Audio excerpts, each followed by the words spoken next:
Hi, I'm Curious Vedant, and welcome to season 4 of my podcast. Today, my guest is Dr. K. Ratna, who is the secretary of Dr. K.V. Rao Scientific Society. Dr. K.V. Rao Scientific Society is a non-profit organization that promotes and popularizes science among school students and encourages students and young scientists in their pursuit of scientific activities. Hi, Dr. Ratna. Welcome to my show. Hello, Vedant. Curious Vedant. I like the name. Yes. Hello. This is fun because I've interviewed loads of medical people like doctors and pathologists, so I'm interested to learn a lot more. That's great. I'm not a medical or pharmacy student. I'm basically a research student. I have done my doctorate, and even doctorate students are called doctors. So that's how I'm Dr. Ratna. Even my grandmother's a PhD. Oh, great. Wonderful. Wonderful. So, Dr. Ratna, I'm curious to know, how does the society help in the promotion of science? Yeah, well, there are many methods by which you can popularize science. The basic thing is that why we need science is because it is for the progress of the nation. So, based on this, we have started this work on popularizing science among students. We started with looking at research students because I was a research student, and then I have faced a number of obstacles in my journey. So we realized that promoting and making them interested in taking up a scientific career will be good for the young researchers. So we started with actually programs for young researchers wherein they present their research work in presence of various prominent judges and get it analyzed, and then they are recognized for it. So the basic aim was to spot the talent and recognize it. So we started with that aim, and then during the journey we realized that instead of promoting at research level, if we are able to make the school students interested in science and take up science, that would be the best thing to do for the science to progress in India. So we started small by doing taking up projects for school children, and then we moved on to quiz, which is a very popular event, and a lot of school children like to be part of the quizzes. So the quiz was the one which actually made the whole thing popular for us. Then we moved on to something like innovation awards for school children to check their creativity and innovation and help them make projects. And these projects were again assessed by professors and school scientists. And then they were awarded. At this juncture, what we are trying to do is once the projects are selected, some of the projects which have the potential to be taken forward to be mentored. So we moved into mentoring. So in this journey, we started with basically spotting the talent, recognizing it, awarding it. At this juncture, we are in the process of mentoring the students. So then we moved from Andhra to the various states of South India. Now we moved to covering students across India. What I can say is what we started with 3 students participating in our events. Now almost more than 2,000 students per year participate in our various events. That's how we are popularizing it. That's so nice. Even I love quizzes. I'm so excited every time my school has quizzes for us. Yes. And I think it's good to have more scientists because we need more new stuff. Because if scientists weren't there, we wouldn't be able to have air conditioning and light bulbs and wheels. Yes.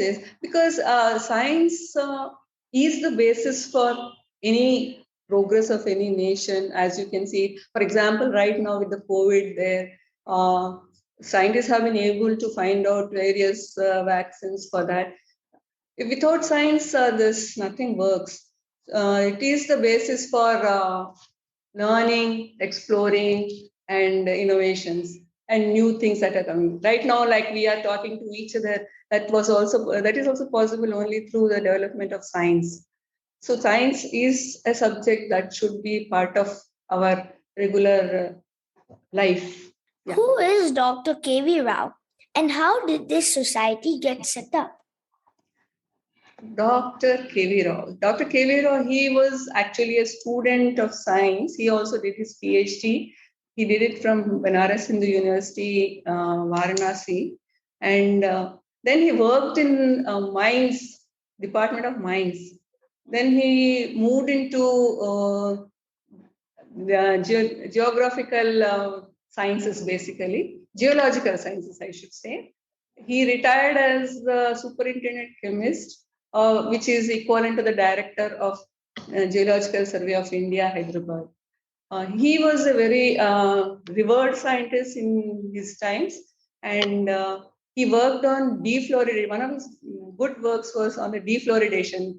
Fluoride is a very what you call problematic situation in India, particularly in the Nalgonda region, where people get affected by excess chlorine and their bones get deformed. So he worked on developing a medicine for solving this problem along with a lot of doctors.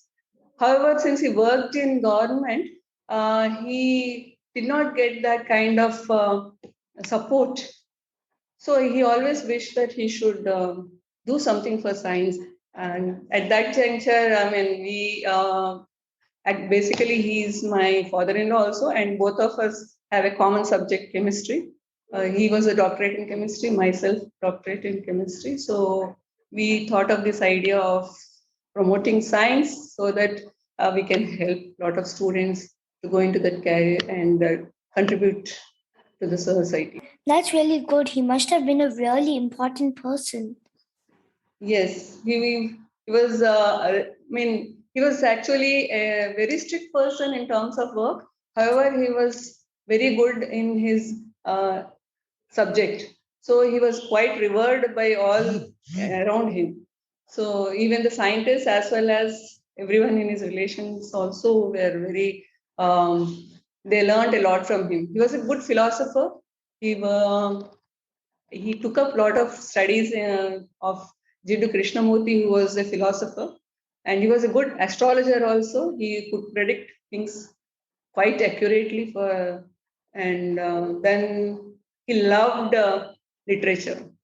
So English literature, Shakespeare, and all. It was his passion. What are the obstacles that science students face? Obstacles. So the first and foremost thing is people think that science is a very difficult subject, and because it is not taught hands-on in most of the schools in India, basically.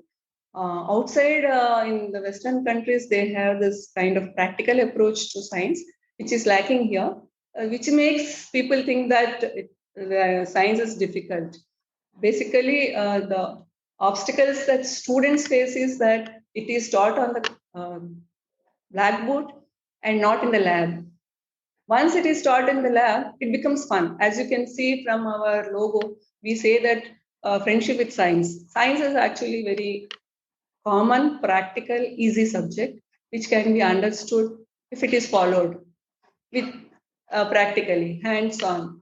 So if it is not followed in that context, it becomes tough. That is all. There are basically I do not see any obstacles except that it should be visualized, it should be experienced, and it should be what dreamt sort of, so you can understand it easily. In my school once, in when we were having a science lesson, our science teacher, he said that we were going to do an experiment, and that experiment was using just a few materials, trying Yes. to build a boat and see if that boat floats. Okay. And it was a really fun experiment. So I think that science is really fun. it is really fun actually. If you are able to do it, if your teachers allow you to feel, touch, and do, then science is fun. If not, it becomes tough because you have to keep on imagining it. Imagination to a certain extent is good, but practical thing, just like cooking, for example, your mom must be doing some cooking. So, like if you just talk about the recipe, it doesn't make any sense. But if you're doing it, you can it makes it fun, as well as there's a scope for innovation, some excitement in making it, and then seeing it for yourself, the product. I have read that you operate mobile science labs. Can you tell me more about that? You see, in cities itself, as I have told you, most of the schools do not have these science labs. So there is very little scope for learning through experience. Then think of those schools which are in the outskirts, in the rural areas, which do not have the facilities at all. So our aim is that if once the mobile science lab is ready, it can go to these schools and demonstrate there. We have our lab here in the office. However, the school children cannot come from distances to our place and do it. So we have thought of this idea of developing a mobile science lab, which will be equipped with all the facilities required for doing all the experiments in the textbooks, as well as beyond that. What can my listeners do to support the society? What can the listeners do? Yeah, there are many methods by which they can support the society. One thing is generally, as everyone knows, by some donations. Otherwise, since we are having labs, they can give us some equipment. We have a lot of events in which we, like I said, give away awards. So they can sponsor some of our events. Then they can actually mentor the students who are interested to go forward and have some good innovative ideas. So if there are people who are ready to mentor these children, like suppose you have some idea to build some equipment and you do not know how to do it, then these people can, our scientists can come forward and help you make it happen. So that is mentoring, or they can volunteer for our various events that we have. So these are the various methods by which they can help our organization to grow. So we'll stick up a link to your website in the show notes. Sure. We have a website which is kvrss.org, which gives a lot of details about our society, and anyone can log in and learn whatever we are doing, and then either support us or we support them. It's mutual basically. We help the children grow, and they can, those who are interested can support us.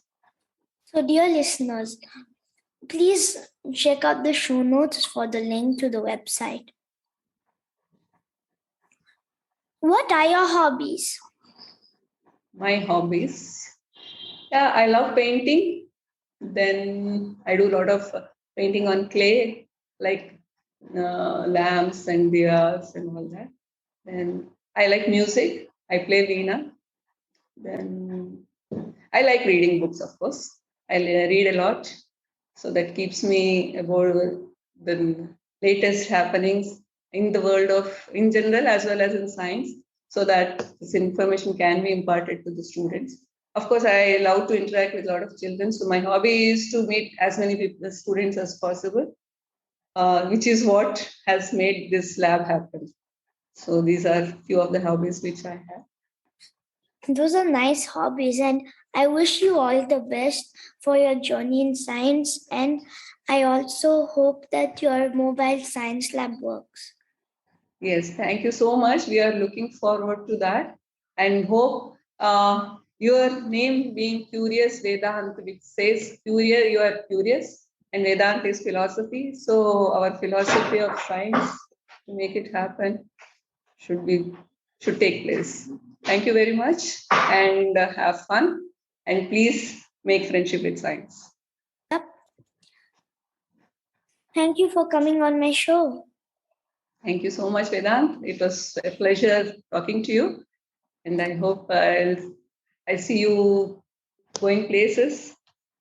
This is a very interesting hobby that you have picked up, and I wish all the luck to you. Thank you. Thank you. Thank you so much. Mhm.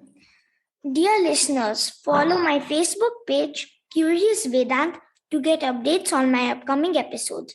To listen at leisure on your phone and get notified about future episodes, subscribe by searching for Curious Vedant wherever you get your podcasts, such as Apple Podcasts, Spotify, Stitcher, Google Podcasts, and many more. You can also listen to my show on curiousvedant.com. Thank you for listening to Curious Vedant, and don't forget to rate and leave comments.